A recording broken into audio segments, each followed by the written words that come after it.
And finally, military research. This one speaks for itself. From sending monkeys into outer space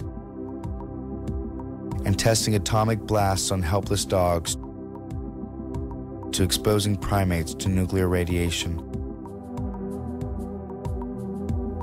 20 years ago, the number of animals dying of tortures through the practice of vivisection was astronomical, estimated at 400,000 per day worldwide, and growing at an annual rate of 5%. Today, that number is almost beyond comprehension. 19,000 per minute, 10 billion per year.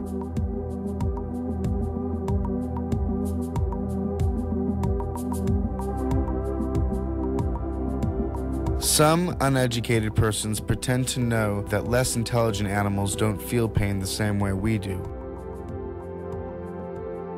In truth, we know very little about how specific animals may feel,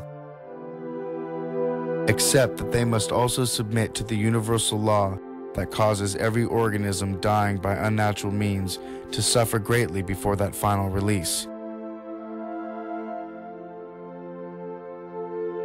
But it's nonsense to say that animals do not suffer because they have a lower order of intelligence.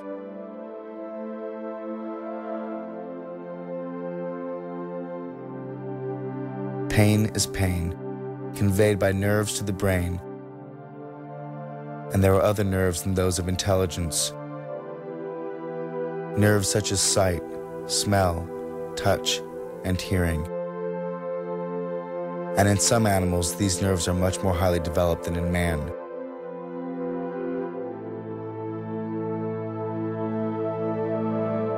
We know that there has never been an epoch in which we could learn something about the physiology of man by torturing animals. We only learn something about animals. And if there is something we can learn from them on the psychological level, it is not by means of steel or electricity, much less so through psychic violences. The systematic torture of sentient beings, whatever the pretext and in whatever form, cannot achieve anything more than it already has. To show us what is the lowest point of debasement man can reach.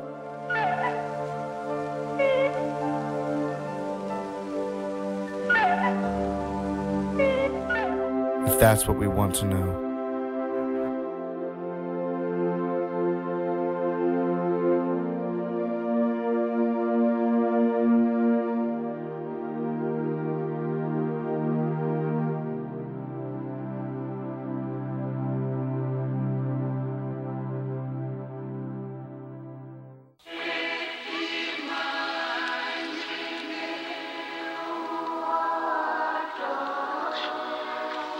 Ignorance is the species' first line of defense.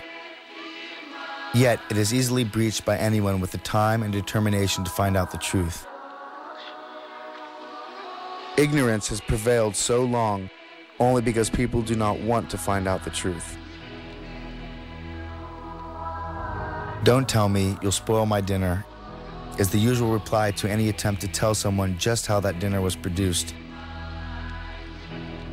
Even people who are aware that the traditional family farm has been taken over by big business interests,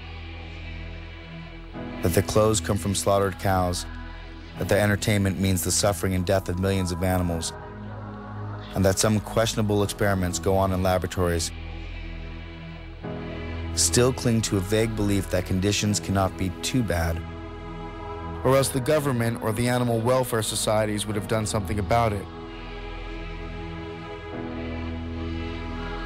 But it is not the inability to find out what is going on, as much as a desire not to know about facts that may lie heavy on one's conscience, that is responsible for this lack of awareness. After all, the victims of whatever it is that goes on in all these awful places are not members of one's own group.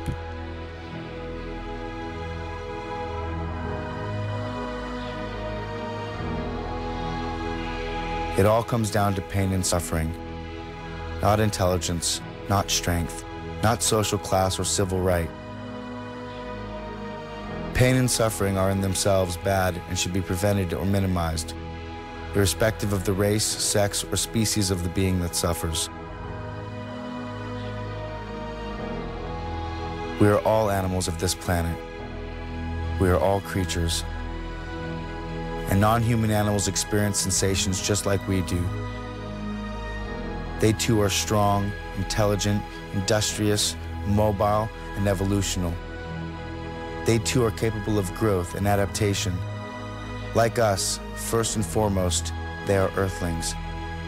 And like us, they are surviving. Like us, they also seek their own comfort rather than discomfort. And like us, they express degrees of emotion. In short, like us, they are alive. Most of them being, in fact, vertebrae, just like us.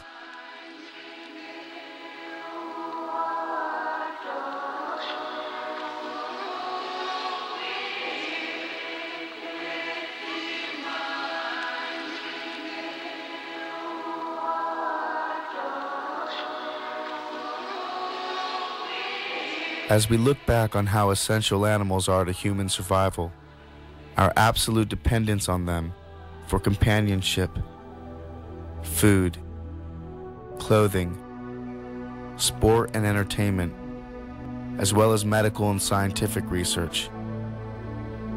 Ironically, we only see mankind's complete disrespect for these non-human providers. Without a doubt, this must be what it is, to bite the hand that feeds us. In fact, we've actually stomped and spit on it. Now we are faced with the inevitable aftermath. This is evident in health reports due to our over-excessive consumption of animals. Cancer, heart disease, osteoporosis, strokes, kidney stones, anemia, diabetes, and more. Even our food has now been affected, and at its very source. With antibiotics used to promote weight gain in animals who can't gain weight under the stressful, overcrowded living conditions in factory farms. With the overuse of pesticides and insecticides, or artificial hormones designed to increase milk production, litter size, and frequency. With artificial colors, herbicides, larvicides, synthetic fertilizers, tranquilizers, growth and appetite stimulants. It's no wonder that mad cow disease, foot and mouth disease, physteria, and a host of other animal-related abnormalities have been unleashed on the human public. Nature is not responsible for these actions. We are.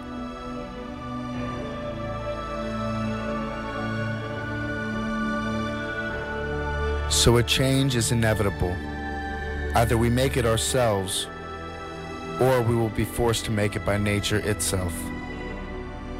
The time has come for each of us to reconsider our eating habits, our traditions, our styles and fashions, and above all, our thinking.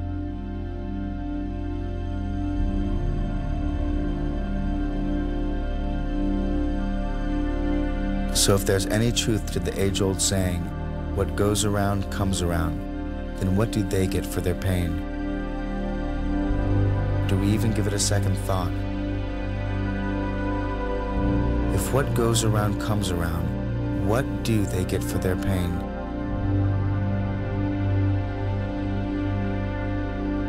They are earthlings. They have the right to be here just as much as humans do. Perhaps the answer is found in another age-old saying, and one equally true. We reap just what we sow.